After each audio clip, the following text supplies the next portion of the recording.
Parliament election കോലാഹലങ്ങൾ കഴിഞ്ഞതിന് പിന്നാലെ വരുന്ന നിയമസഭാ ഇലക്ഷനുകളിലാണ് എല്ലാ രാഷ്ട്രീയ പാർട്ടികളുടെയും കണ്ണ്.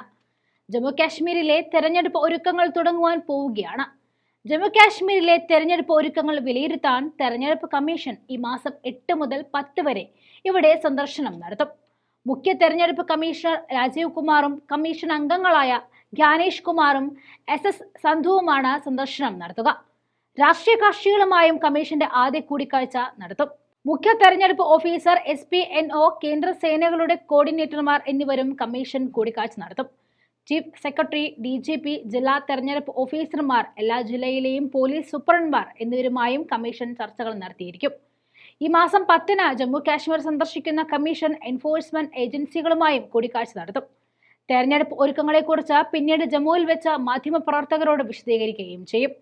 2024 മാർച്ചിൽ മുഖ്യ തെരഞ്ഞെടുപ്പ് കമ്മീഷണർ രാജീവ് കുമാർ ലോക്സഭാ തെരഞ്ഞെടുപ്പ് പ്രഖ്യാപനവുമായി ബന്ധപ്പെട്ട് ജമ്മു കാശ്മീർ സന്ദർശിച്ചതാണ്.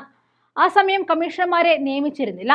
കേന്ദ്രഭരണ പ്രദേശത്ത് ഉടൻ തന്നെ നിയമസഭാ തെരഞ്ഞെടുപ്പ് നടത്തുമെന്ന് ജനങ്ങൾക്ക് ഉറപ്പ് നൽകിയിരുന്നു. ലോക്സഭാ തെരഞ്ഞെടുപ്പിലെ റെക്കോർഡ് ജനപങ്കാളിത്തം നിയമസഭാ തെരഞ്ഞെടുപ്പിനുള്ള ശുഭസൂചനയാണെന്നും രാജീവ് കുമാർ ചൂണ്ടിക്കാട്ടിയിരുന്നു. ഇവിടെ ജനാധിപത്യ പ്രക്രിയ തുടരുമെന്നും അദ്ദേഹം വ്യക്തമാക്കി. സെപ്റ്റംബർ 30-ന് മുൻപ് ജമ്മു കാശ്മീരിൽ നിയമസഭാ തെരഞ്ഞെടുപ്പ് നടത്തും എന്നാണ് കമ്മീഷൻ നൽകുന്ന സൂചന. സുപ്രീം കോടതി നൽകിയിരിക്കുന്ന സമയപരിധിയും ഇതുതന്നെയാണ്. തെരഞ്ഞെടുപ്പ് നടക്കാനിരിക്കെ സ്വന്തം ജില്ലകളിൽ നിയമിച്ചിരിക്കുന്ന ഉദ്യോഗസ്ഥരെ സ്ഥലം മാറ്റണമെന്ന് കമ്മീഷൻ ജമ്മു കാശ്മീർ ഭരണകൂടത്തോട് നിർദ്ദേശിച്ചിട്ടുണ്ട്. അതുപോലെ തന്നെ 3 വർഷം സേവന കാലാവധി പൂർത്തിയാക്കിയ ഉദ്യോഗസ്ഥർക്കും സ്ഥലം മാറ്റം നൽകണമെന്നും നിർദ്ദേശവുമുണ്ട്.